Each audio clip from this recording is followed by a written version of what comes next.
তো এখন একজন কালী ঠাকুর দেখতে যাবে বলে সাজগোজ করছে। এই যে আর এই যে এখানে চা করার পর্ব চলছে। আর বাইরে বাইরে কালী মন্দিরে সাজানোর পর্ব চলছে। এদিকে আলো চলছে, মেলাও বসে গিয়েছে।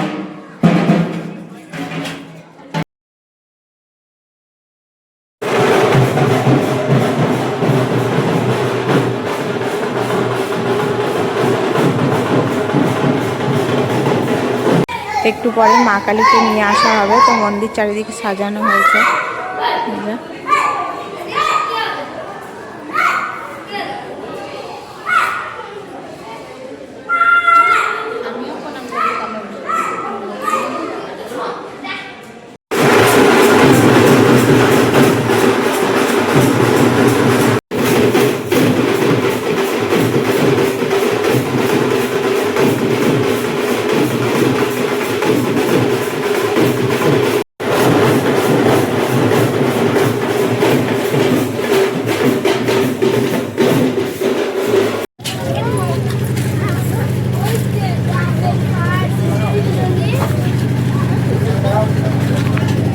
হচ্ছে আমাদের ছোট মা কালীর মন্দির। আর আমাদের যেটা দেখালাম সেটা হচ্ছে বড় মা কালীর মন্দির। তো এখানে বলি হয়, তো একটু পরেই যখন আটন উঠবে মা কালী এসে আর কি বসবে যখন, তখন এখানে ছোট মা কালীকে আর তো একটু পরে যখন আটন উঠবে তখন এখানে ছোট মা কালীকে বসানো হবে। আর আমাদের মন্দিরে মানে আমার বাড়ির সামনে যে মন্দিরটা দেখলাম সেটা হচ্ছে বড় মা কালীর মন্দির, তো ওখানে বড় মা কালীকে বসানো হবে। তো এই বছর খুব তাড়াতাড়ি আটন উঠবে, অন্য বছর আরও রাত করে আটন ওঠে।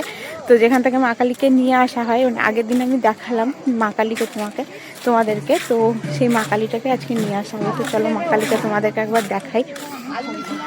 এখান থেকে আমাদের মা কালীকে আর ছোট মা কালীকে নিয়ে যাওয়া হয়। এটা হচ্ছে শিবতলা। তো এই যে আমাদের বড় মা কালী ছোট মা কালী দুজনেকে সাজানো হয়েছে এখানে।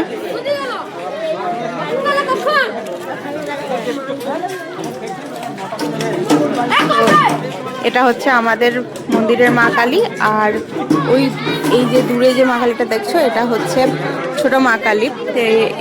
সবাই মিলে ঢাক ঢোল নিয়ে মা কালীকে স্থানে তোলে, এটাকে আমাদেরকে আটন ওঠা বলে সবাই।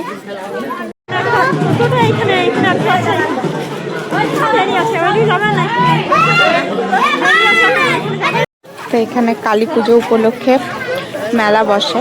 তো এগুলো সবই মেলা, আগে আরও বসতো কিন্তু এখন দিন দিন জায়গা কম হওয়ার কারণে মেলার সংখ্যাও কমে যাচ্ছে।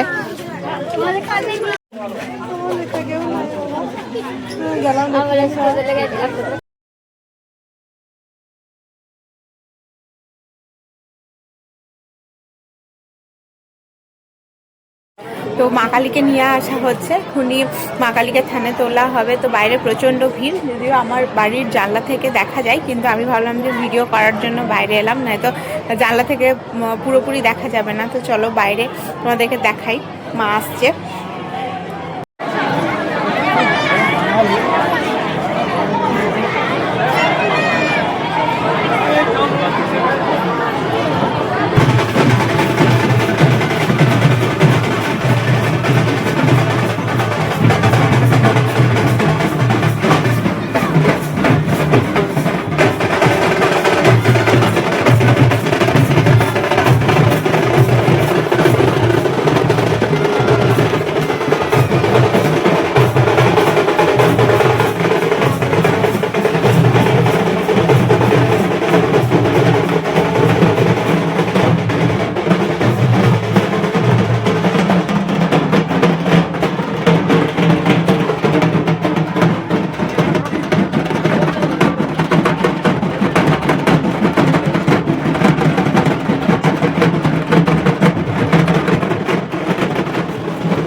বাইরে কতটা ভিড় সেটা দেখতে পেলে।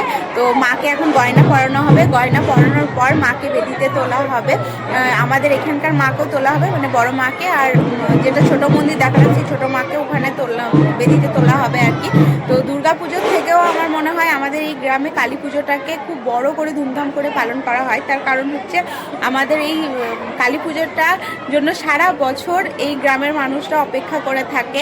আর এই কালী পুজোতেই একমাত্র যে যেখানে থাকে, মানে গ্রামের বাইরে বা গ্রামে, তো সবাই মোটামুটি এখানে এই দিনে মিলিত হয়। যার যত কাজই থাকুক বা মানে যে যত বাইরেই থাকুক না কেন, এই দিনে আসবে, এমন একটা দিন। তো আমরাও তো এখান থেকে অনেক আগে চলে গেছি, যদিও আমার জন্মের পর আমি কিছুদিন এখানে ছিলাম, আমার বাবারা এখানে বড় হয়েছে, কিন্তু তাদেরও মানে প্রচণ্ড টান। তাই মানে যত কাজই থাকুক এই দিনে মানুষ আসবে, সবাই আসে, আমিও আসি, আমার কাকু যারা আছে, কাকু মামা তারাও আসে, আর বাকিদের ফ্যামিলিতে যারা যেখানে থাকে তারা তো অবশ্যই আসে। তো চলো, এখন বাইরে প্রচণ্ড ভিড়, আমি তোমাদেরকে দেখালাম। তো আমাদের মাকে প্রচুর গয়না দেওয়া হয়, প্রত্যেক বছর মায়ের উদ্দেশ্যে গয়না দেয় অনেকে। আর এদের মায়ের যে সাজটা দেখছো, ডাকের সাজ, সেটা প্রত্যেক বছর কারো না কারো পালি থাকে। আর এই যে সমস্ত গয়না মাকে আজকের দিনে পরিয়ে বেদিতে তোলা হয়, অস্ত্র থেকে শুরু করে গয়না পর্যন্ত। এই যেগুলো দেখছো সেগুলো প্রত্যেকটা চাঁদি সোনা, মানে মায়ের গয়না পরানোর পরে মাকে দেখতে ঠিক কেমন লাগে সেটাও আমি তোমাদেরকে দেখাবো। এখন বাইরে প্রচণ্ড ভিড়, দেখালাম যে কতটা ভিড়, তো যাওয়াও সম্ভব নয়। আর ঢাকও বাজছে, তো ঢাকের আওয়াজে আমি যদি কিছু বলি সেটা তোমরাও বুঝতে পারবে না। তো চলো।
তো আজকে হচ্ছে আমাদের এখানকার কালী পুজোর দ্বিতীয় দিন। তো দ্বিতীয় দিনের দিন এখানে প্রচুর ভিড় হয়, প্রচুর বাইরে থেকে মানুষ আসে। তো এখন এই মুহূর্তে যেহেতু দুপুরবেলা খাওয়ার টাইম, ওই জন্য ভিড়টা অনেকটা কমে গেছে। আবার এই ঠাকুর ভাসানোর সময় আবার প্রচুর ভিড় হবে। তো এখন আমি খানিক মেলায় যাব। তো মেলার ওই সাইডে ভিড়টা আছে, সামনের থেকে একটু কমেছে। ঘোড়ার গাড়ি নিন 50 টাকায়, রিক্সা গাড়ি 50 টাকায়, 10 টাকা গাড়ি নিন 50 টাকায়, ট্রাক্টর নিন 50 টাকায়, ট্রলি সেট ট্রাক্টর নিন 50 টাকায়, পায়ের